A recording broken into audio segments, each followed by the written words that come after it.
Susan Sontag is one of America's best-known writers, critic, activist, playwright, essayist. She has written a new novel called In America. Inspired by historical events, it tells the story of a group of Polish immigrants who traveled to California in 1876.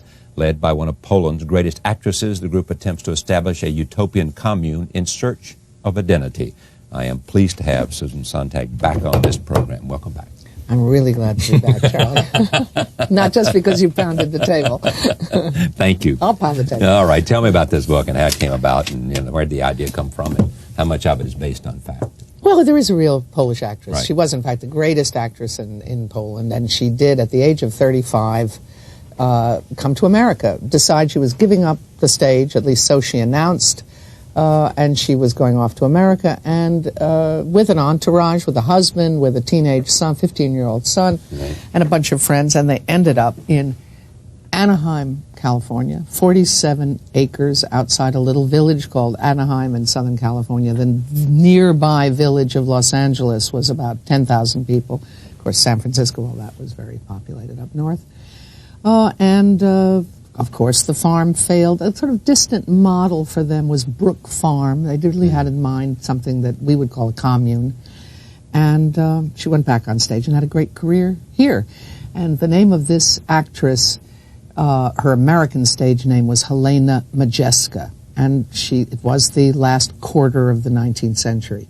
So that story, which I discovered purely by chance, I didn't know the story. I discovered it doing one of my favorite things, browsing in a bookstore and opening a book that looked weird and discovering on a page something about this group of Poles who came to Southern California. And I thought, oh, that's my next novel. And the last novel, The Volcano Lever, and this one, I liked having a real story that I could use as a kind of trampoline. Of course, it's completely reinvented, completely changed.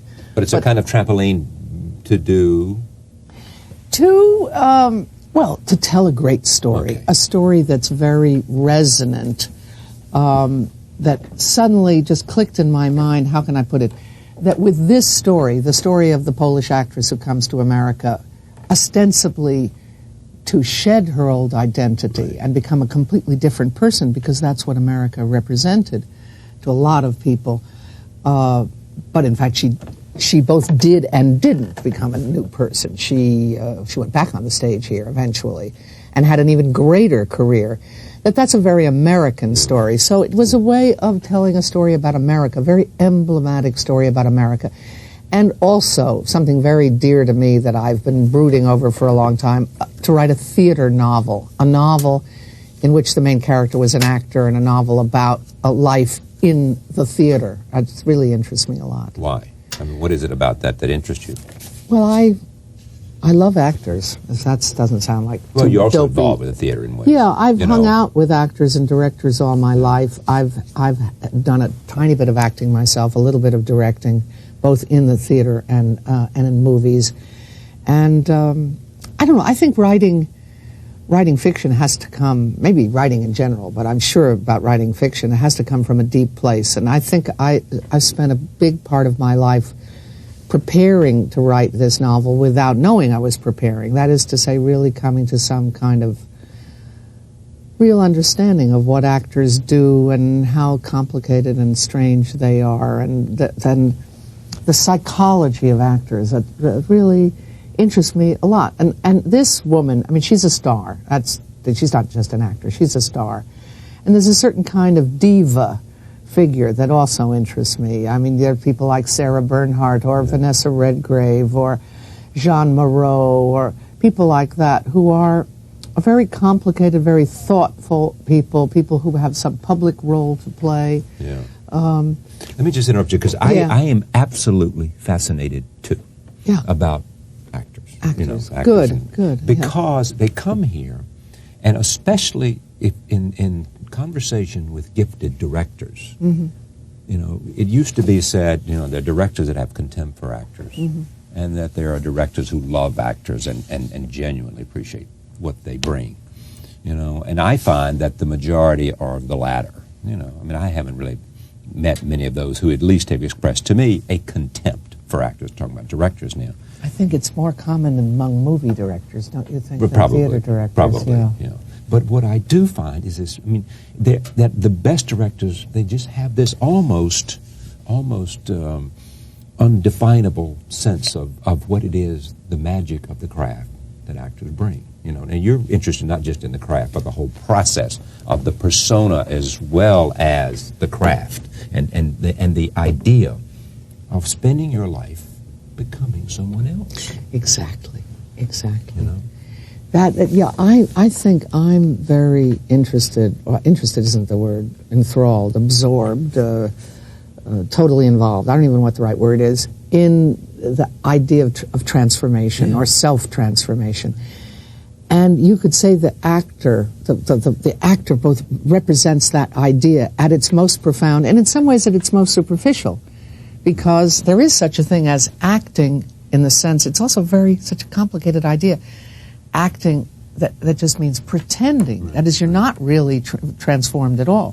One of the oldest debates about acting, it goes back to the 18th century, is does the actor have to feel what he or she is experiencing? Or does he have to show it? Or just show it. Right. Exactly. You know, there's that wonderful old story that I'm sure you know about Dustin Hoffman and Laurence Olivier. Yes. Go ahead. Yeah, well, it's a great story. And I'll tell you another Olivier story, which is quite good. But go ahead, tell the story about Dustin. About this is when they were making Marathon Man. When they were making Marathon Man, exactly. And Dustin Hoffman, who is surely a great actor, was preparing in the most elaborate, day after day, week after week, month after month, of entering the character and being the character. And going without sleep and all this other That's stuff. Right. So he'd be and ready. Olivier would come on the set and he wouldn't even know his lines. He wouldn't even know what scene they were shooting that day or whatever. And he'd just look at what he had to do a minute before the camera started rolling. And then he would do something utterly magnificent. And Dustin Hoffman is supposed to have said to him, but how do you do it? How do you do it? I don't understand how you do it. And he said, my dear boy. He's right. Yes, my dear boy. I act, meaning I pretend. The version of that I know was, have you tried? It was the version I heard, which is interesting because it's a popular story. I hope this is a true story. I do too, because there are versions of it. It's a great is. story. The version I heard was that he finally, Dustin, and I'd love to ask this to Dustin at some point to find out, but Dustin was so into this sort of being physically feeling and exasperated and his character, who was being tortured. So he was going through the sense of sort of putting himself at a low ebb. And Olivier said, my dear boy, have you tried acting? Right. Which is the other note. There's also this story that Roddy McDowell tells, I think. Went backstage where Olivier had given an especially, I'm sure you heard this, brilliant performance. Maybe I've forgotten what it was.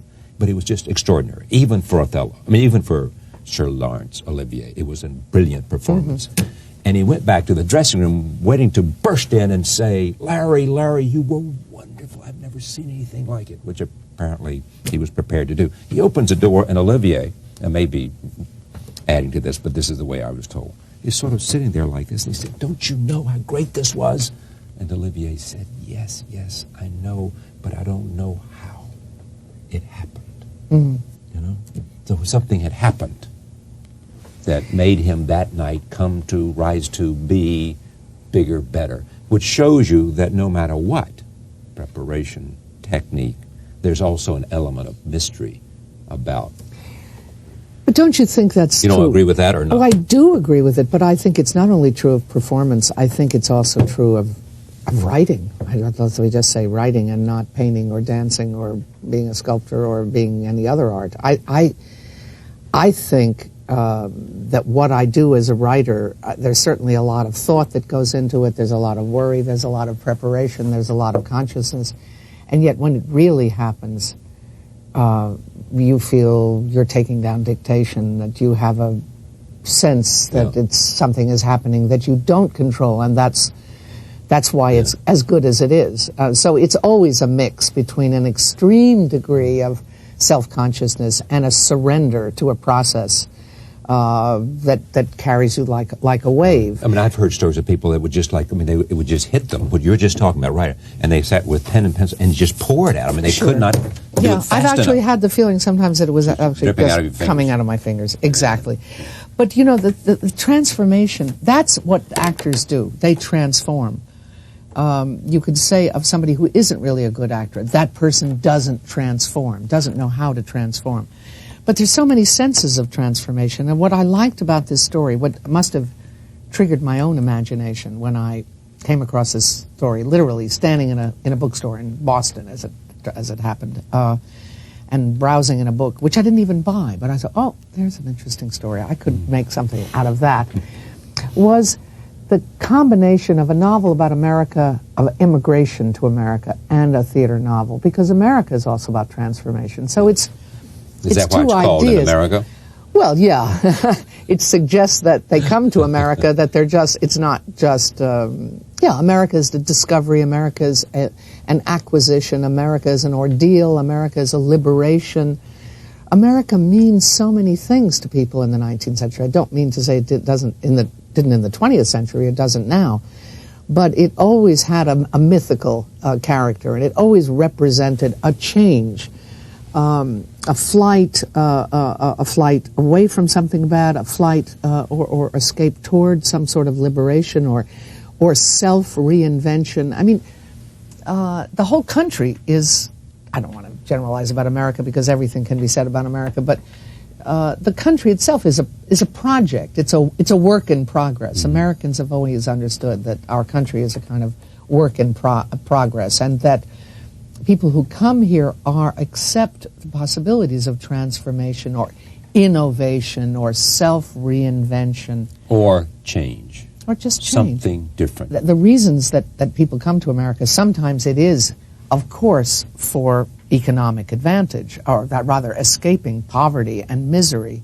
But America has represented real ideals for many people. The people in my novel are fairly well-to-do, educated people. They're not coming over in steerage the way my ancestors did come over in steerage, and pretty much around this time, the 1870s, 1880s.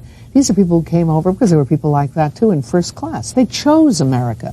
They didn't choose it because they were going to have an easier life. In some way, they were going to have a harder life. But it represented some kind of ideal of freedom and self-reinvention. And I'm very addicted, maybe is not too strong a word, to notions of, that I can reinvent myself. I guess it's the most American thing about me. I like thinking... That you can reinvent yourself. Yeah, I like thinking that my life is not finished, that it's a work in progress. But I mean, you have been. I mean, everybody, yours is more of a public recognition of an evolution in terms of it's almost you could write a book called The Evolution of an Intellectual, Well... Right? It is. I've changed. You've changed. You have changed. I've changed. I've changed. I've become a different writer. Right. You have. I like that idea. I think, Charlie, this is maybe a rude thing to say, most writers do their best work in the first third or first half of their writing life. It just is a fact. Most artists do the best work in the first. I'm not so sure about painters. And certainly not. I get a lot of people who tell you. Well, I'm not sure about painters either. But I mean, I know a lot of people think that Picasso's best work was the early stuff. Well, but a lot of painters. I mean, think of Goya. Think of Matisse did. Well, I think the late work of many painters and many composers, certainly great composers, sure, Beethoven, and of course there are examples of writers. Dostoevsky, obviously, his greatest work was toward the end, and so on and so on and so on. But I think mostly writers do their best work early. So I guess I am a little proud of the fact that I actually, maybe presumptuously... Continue. No, I go further than that. It's not being too immodest. I think my best work is now. I'm not just continuing. I think this... Why? I think these books are better. I think The Volcano Lover, that novel I wrote in the early 90s, and the new book in America actually is the best stuff I've ever written. I think Okay, so. but what do you think in your mind separates it? Is it the command of language? Is it the command of story? Is it the what? Well, I think I'm freer. I think my writing is more expressive. I actually don't think I've changed, but I think my access, this doesn't sound too weird, I think my access to myself has changed. I think I was going through a kind of narrow door, and now I'm going through a big, wide gate. I'm able to put a lot more of what I know and feel into my books. I think I was laboring under a lot of inhibitions in the past, and I think, for one thing, I was particularly sitting on a I don't know, a talent or an idea or a skill, or I don't even know what to call it, storytelling, which I didn't even know I was a storyteller. I thought I was some kind of, I use the word intellectual, and I'm not going to, deny that that's what it must look like sociologically, but I certainly never thought of myself that way, but I did think I was a ruminator. I thought I was somebody sort of that liked to chew things over, and that I was a fairly, that my subjects were sort of contemplative. Though there was whatever activist life I might have out there, but that wasn't me as a writer. As a writer, I thought I was more interested just in the process of consciousness and dramatizing different kinds of feelings people had. As a playwright, as a writer of short fiction and novels, etc. Then with the last two novels, The Volcano Lover and above all this one, In America, I discovered I was a storyteller, that I actually liked to tell stories. This book is actually kind of epic. All right, but let me go and get to that in a minute. It's got a lot of stories in it, characters, stuff like that. All the stuff you just said is so wonderful. I mean, what inhibitions do you get rid of? I mean, were these sort of self-censorship and protection, or... And so now you... Sort of what the hell kind of... Yeah, exactly. I mean, is it a kind of liberation that from, look, I am who I am and I don't give a damn? I guess it's something like that. I never think of it that way. I just thought, I felt I could spread my wings. I felt I could even be entertaining. I discovered that certain things I did, that I wrote, it's a very funny thing to describe, that I actually had tears in my eyes when I was writing them. This happened with the last novel, with The Volcano Lover, and then I thought, oh, that's great. I love that. I love that when I read, that I'm really moved, that I think of writing fiction as an education, of reading fiction, rather. I think that the great novels are education of feelings, of your sympathies. They enlarge your sympathies. We're always kind of shriveling and becoming narrower. This is what age does to us. I don't mean age in the sense of old age. I mean just age in the sense of having your life. That you come, if you don't work on it, but there's my idea again, that the self is a project. If you don't work on yourself, you more and more are relying on rote or routine responses to things. You sort of build up your habits and your preferences and your responses. And fiction is like an axe that cuts all through that and kind of splits you open and gives you a model for caring about things that you might not otherwise care about. And I've found that capacity in myself. But I would assume it has to be informed by the kinds of experiences you've had. I mean, just take your trips to Sarajevo.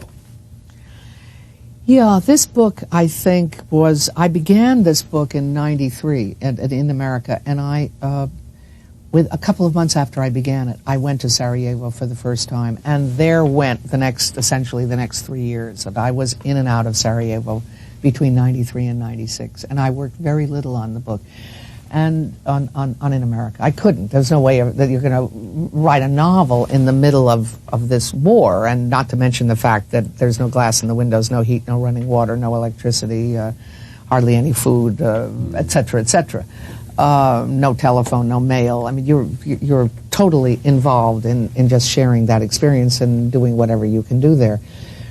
But it was a deepening experience. I mean, again, though, I think it's what you do with your experiences if you have the energy to work with them and not just be the passive recipient of them. I mean, yeah, I'm sure that those were deepening experiences. But I think the thing I most respect in myself is that I kept on working on myself, really. I kept on working on myself to try to be a better writer.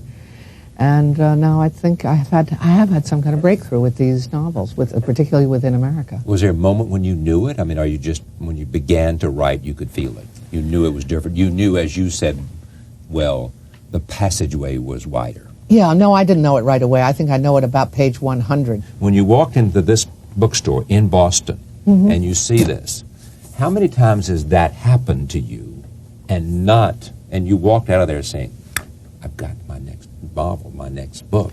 And the next day it's gone. The next day it's gone. All the time.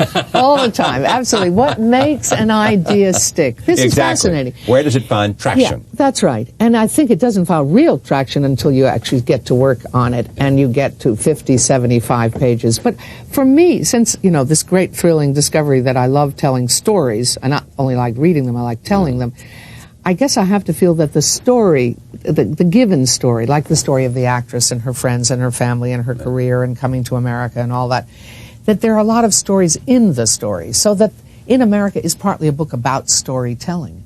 And everyone's telling stories and changing stories, and people change their names, as they often did when they came to America. Of course, sometimes they came with these funny names, and then, they were made into short American-sounding names.